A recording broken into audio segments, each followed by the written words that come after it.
श्रावण महिन्याला सुरुवात झालेली आहे आणि सणांनाही सुरुवात झालेली आहे। तर आता नारळी पौर्णिमा जवळ आलेली आहे। तर यावरून तुम्हाला समजलंच असेल की आपण आज कुठली रेसिपी बनवणार आहोत।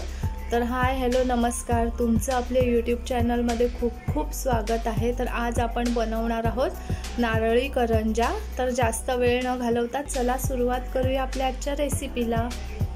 तर त्यासाठी आपल्याला लागणार आहे ओले खोबरे, गूळ, ड्रायफ्रूटची पूड, चारोळी, वेलची पावडर, जायफळ, नारळाचं पाणी आणि कणिक मळून घ्यायची आहे। तर आता सुरुवातीला इथे आपण सारण बनवून घेणार आहोत। तर हे नारळाचं पाणी आहे ते थोडंसं कढईमध्ये घालून घ्यायचं आहे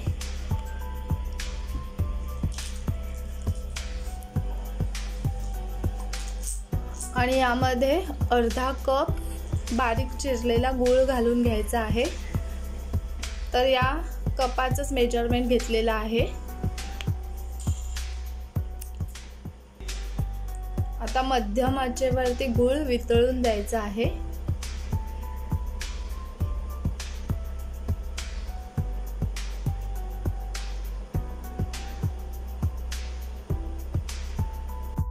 गूळ साधारण वितळत आलेला आहे, तुम्ही बघू शकता। आता यामध्ये ओले खोबरे घालून घ्यायचे आहे। तर गूळ ज्या कपाने मी घेतलेला आहे तो 1 कप ओलं खोबरं घेतलेला आहे।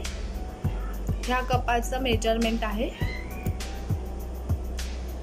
आता हे व्यवस्थित मिक्स करून घ्यायचं आहे।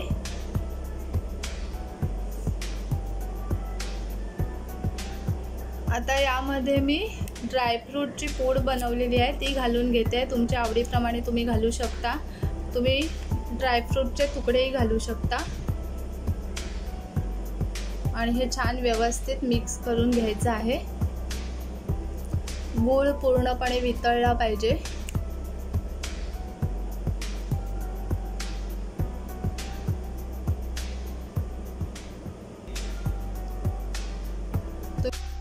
नारळी पौर्णिमेच्या दिवशी तुम्ही खोबऱ्याच्या वड्याही बनवू शकता, त्याही अतिशय सुंदर लागतात।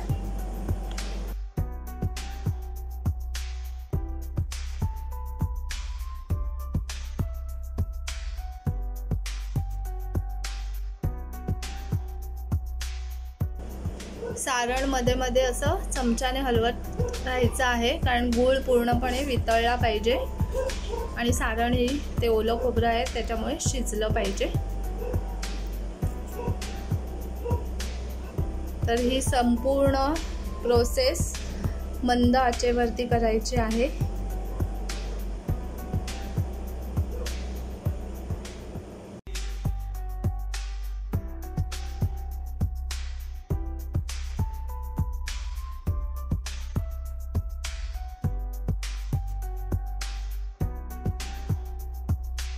आता इथे आपलं सारण शिजत आलेलं आहे, एकदम सुकं झालं पाहिजे, तुम्ही व्हिडिओमध्ये बघू शकता। आता यामध्ये मी चारोळी घालून घेते आहे, तुमच्या आवडीप्रमाणे तुम्ही घालू शकता आणि मिक्स करून घ्यायचं आहे।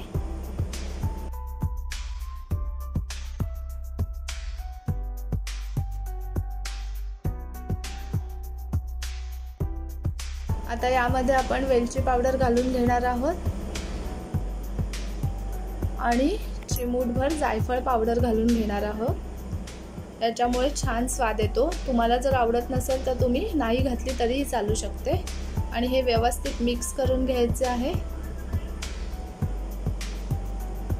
तुम्ही बघू शकता सारण एकदम सुके झालेले आहे।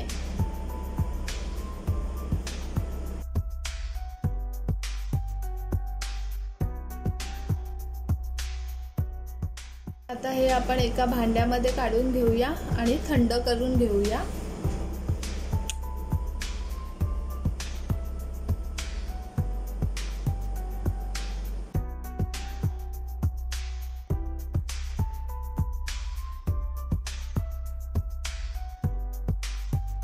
तर आता इथे सारण थंड झालेलं आहे। आता आपण करंजी बनवायला घेऊया।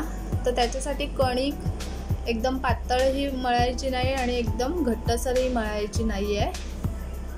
तर इथे छोटा गोळा घेऊन लाटून घ्यायचा आहे।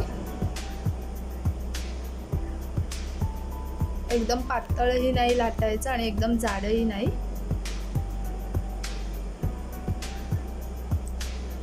आता यामध्ये जे आपण ओल्या खोबऱ्याचे सारण बनवले आहे ते भरून घ्यायचे आहे।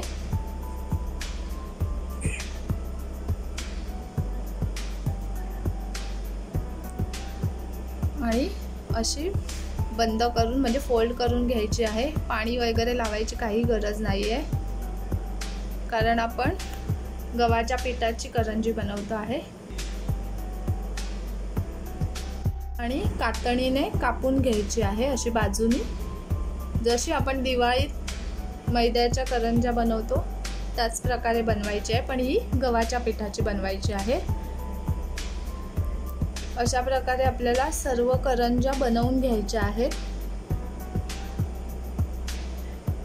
तुम्ही जर जास्त करंज्या बनवणार असाल तर कॉटनचा कपडा ओला करून त्यावरती ठेवू शकता, म्हणजे त्या वाळवणार नाहीत।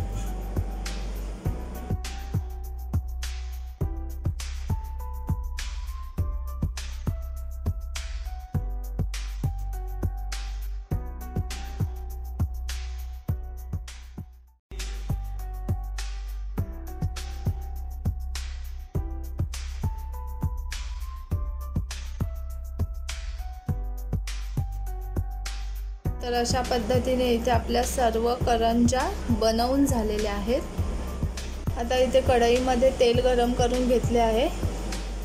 तर आपल्याला मध्यम आचेवरती करंज्या तळून घ्यायच्या आहेत।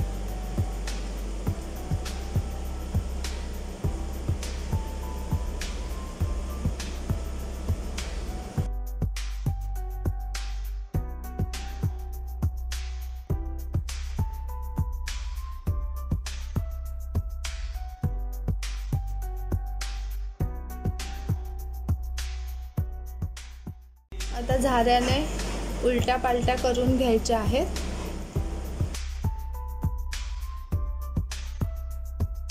इतरही दिवशी, उपवासाच्या दिवशी नैवेद्यासाठी नारळाच्या करंज्या बनवू शकता आणि झटपट अशा बनतात त्या।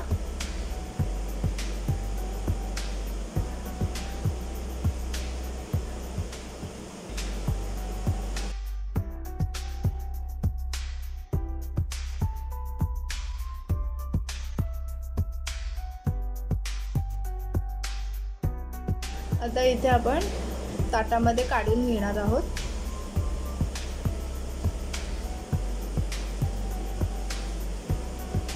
असा छानसा ब्राउनिश कलर आल्यावर काढून घ्यायचे आहेत। या पद्धतीने आपल्याला बाकीच्याही करंज्या तळून घ्यायच्या आहेत।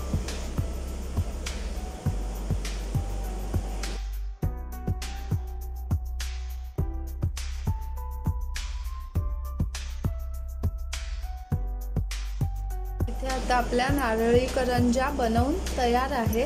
तर कसा वाटला तुम्हाला आजचा व्हिडिओ आवडल्यास लाईक, शेअर, कमेंट्स करा आणि आपल्या चॅनलला सबस्क्राईब करायला विसरू नका। Thank you for watching my video.